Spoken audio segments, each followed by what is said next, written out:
দিল্লির গদিতে বসে দেশের প্রধানমন্ত্রী নরেন্দ্র মোদী দাবি করছে গুজরাট একটি মডেল রাজ্য।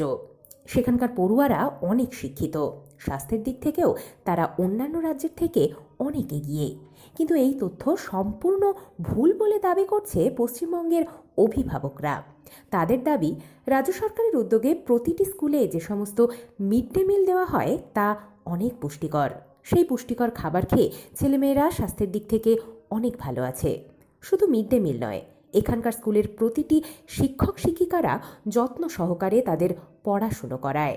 তার ফলে গুজরাটের থেকেও বেশি শিক্ষিত হচ্ছে এখানকার পড়ুয়ারা। এই নিয়ে এক অভিভাবক কি বললেন শুনুন। বলো।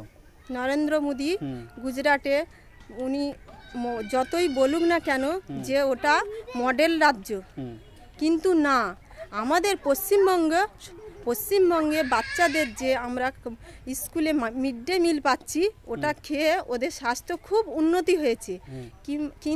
আবার বই খাতা পেয়ে ওরা খুব ভালো পড়াশোনাও করছে। তাই আমাদের পশ্চিমবঙ্গ হচ্ছে মডেল রাজ্য।